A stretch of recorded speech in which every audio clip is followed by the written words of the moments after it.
Subscribe کیجیے ہمارے channel نور رضا کو اور بیل آئیکن کو پریس کیجیے جس سے آپ کو ہماری نیو ویڈیو کی نوٹیفیکیشن ملتی رہے۔ آئیے مجھے بہت خوبصورت سی بات یہاں پر یاد آ گئی ہے۔ فوائد الفواد شریف یہ تصوف کی بڑی خوبصورت کتاب ہے جو ملفوظات ہیں سیدی سرکار نظام الدین محبوب الہی، سرکار محبوب الہی کے ملفوظات ہیں۔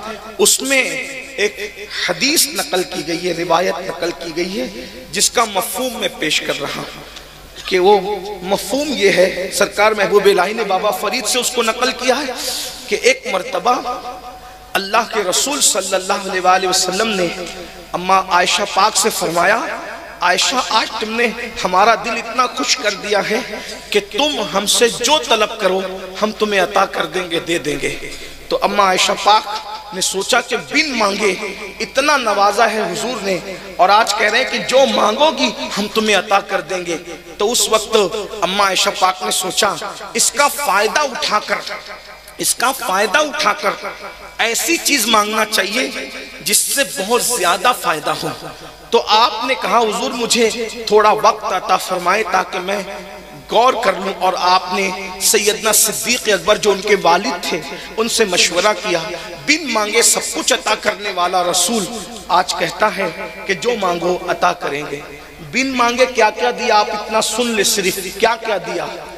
بن مانگے حضرت سیدہ عائشہ کو اتنا بلند کیا میرے آقا نے کہ مفتی 4 ملت بنایا، اور ان کے بستر کو، میرے بھائیوں کسی کے بستر کی حیثیت کیا ہوتی ہے؟ بستر تو بستر ہوتا ہے، لیکن اماں عائشہ پاک کے بستر کو اتنا بلند کیا میرے نبی نے کہ سیدہ عائشہ کے بستر پر وحی کا نزول ہوا کرتا تھا، وحی کا نزول۔ کسی بھی ام المومنین کو یہ شان نہیں ملی سوائے سیدہ عائشہ پاک کے کہ جس کے بستر پہ قرآن نازل ہوا۔ یعنی ہم یہاں پہنچ کر پھر مستی میں اور عشق میں کہتے ہیں کہ پھر تو بستر عائشہ رشک طور بن گیا، بستر عائشہ رشک طور بن گیا۔ کیوں؟ اس لیے کہ طور پر موسیٰ جاتے ہیں اور طور پر توریت آتی ہے، اور بستر عائشہ وہ ہے جہاں پر جان موسیٰ محمد الرسول اللہ آتے ہیں، اور وہاں توریت نہیں بلکہ قرآن آتا ہے۔ اندازہ فرمائے کتنا فرق ہے جان موسیٰ میں اور اللہ اکبر قرآن مقدس وہاں نازل ہو رہا ہے۔ بستر عائشہ صدیقہ بن مانگے اتنا دیا، اتنا عطا کیا بن مانگے، ہزاروں تابعین اور سینکڑوں صحابہ کا استاد بنایا اماں عائشہ صدیقہ رضی اللہ تعالیٰ عنہ کو۔ اور پھر کہا جو مانگو گی دیں گے۔ تو کہا آج مانگے کیا مانگے؟ تو صدیق اکبر سے کہا بابا اللہ کے رسول کہتے ہیں جو مانگیں گی دیں گے، بتاؤ کیا مانگو؟ کہا بیٹی ایک کام کرو، ایسا مانگ لو کہ تمہارا بھی بھلا اور پوری امت کا بھلا ہو جائے۔ حضور علیہ السلام سے پوچھو، دیکھیں یہاں بھی امت کی خیر خواہی، یہاں بھی امت کی خیر خواہی۔ تو کہا کہ کیا مانگے؟ کہا حضور سے پوچھنا صلی اللہ علیہ وآلہ وسلم سے کہ معراج میں گئے تھے تو اللہ سے باتیں کیا کی تھی وہ بتائیں۔ تو حضور علیہ السلام سے پوچھا، اللہ کے رسول علیہ السلام سے پوچھا، سرکار نے مسکرا کے کہا یہ مشورہ دیا کس نے؟ یہ مشورہ دیا کس نے؟ اس لیے کہ یہاں تک ذہن سوائے ابو بکر کی کسی اور کا جا بھی نہیں سکتا۔ اللہ اکبر۔ اور صدیق اکبر نے ساتھ ساتھ یہ بھی کہا تھا عائشہ حضور جو بتائیں چھپانا نہیں، مجھے بھی بتانا، یہ آپ مجھے بتاؤ گی۔ آقا علیہ السلام سے پوچھا حضور کیا باتیں کی؟ اللہ کے رسول نے فرمایا ایک بات بتاتا ہوں عائشہ، جب میں اپنے اللہ کے قرب خاص میں پہنچا تو اس نے مجھ سے فرمایا اے محبوب کوئی کتنا بھی بڑا مجرم ہوگا پاپی ہوگا، کتنا بھی بڑا مجرم ہوگا اور پاپی ہوگا، لیکن وہ ٹوٹے ہوئے دلوں کو جوڑا کرے گا، وہ ٹوٹے ہوئے دلوں کو جوڑا کرے گا تو میں اس کے جرائم اور پاپ نہیں دیکھوں گا، صرف ٹوٹے دل جوڑنے کے صدقے میں میں اس کو بے حساب جنت عطا کروں گا، اس کو جنت میں بے حساب ڈالوں گا۔ اللہ اکبر۔ یعنی کتنا سستا سودا ہے جنت میں بے حساب جانے کا، ٹوٹے دل جوڑتے جاؤ جنت میں بے حساب چلے جاؤ۔ حضور فرما رہے ہیں اماں عائشہ پاک نے سنا آئی اور صدیق اکبر سے کہا بابا حضور فرماتے ہیں کہ جو ٹوٹے ہوئے دل جوڑ دے کتنا بھی پاپی ہو ہم اس کو جنت عطا کریں گے، یہ اللہ کا وعدہ ہے۔ صدیق اکبر یہ سن کے رو پڑے، آپ کی آنکھوں میں آنسو آ گئے۔ تو سیدہ نے عرض کی بابا حیرت ہے آپ پر، کہ آپ اتنی بڑی بشارت کو سن کے بھی روتے ہیں؟ صدیق اکبر نے فرمایا شہزادی، میری شہزادی، تمہاری توجہ ایک رخ کی طرف ہے سکے کے، جبکہ دوسرا رخ میں دیکھ رہا ہوں۔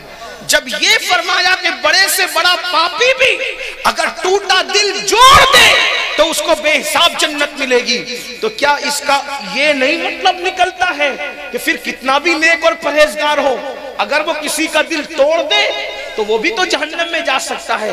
جب ٹوٹے دل کو جوڑنا جنت میں لے جا سکتا ہے تو کسی کا دل توڑنا بھی تو جہنم میں لے جا سکتا ہے۔ اندازہ فرمائیں یہ کیفیت تھی ان لوگوں کی۔ اب آپ مجھے بتائیں، ہم تو توڑنے میں ہی لگے ہوئے ہیں، جوڑ کہاں ہیں؟ ہم توڑنے میں لگے۔ صوفیاء کرام انہوں نے دل توڑنے سے بچنے کے لیے روزے توڑ دیے۔ سید الصوفیاء مولا کائنات سیدنا علی مرتضیٰ کے مرید و خلیفہ سیدنا امام حسن بصری روزے سے ہیں، نفل روزہ ہے، اور ایک سفر میں ہے۔ ایک بہشتی پانی بیچنے والا پانی بیچتے بیچتے کہتا ہے کوئی میرا پانی لے لے، دن بھر مجھ سے کسی نے پانی نہیں خریدا، ہے کوئی پانی خریدنے والا؟ میرے بچوں کو میں کیا کھلاؤں گا، کیا لے کر کے جاؤں گا، کیا منہ دکھاؤں گا؟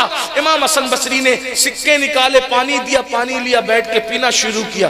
چائے سے زیادہ کیتلیاں گرم ہوتی ہیں، تو ایک مرید نے ٹوک دیا، سرکار روزے سے ہیں آپ، روزہ بھول گئے؟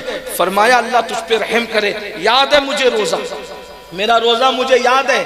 کافر کا توڑ دیا روزہ، روزہ توڑ دیا آپ نے، کیوں توڑا؟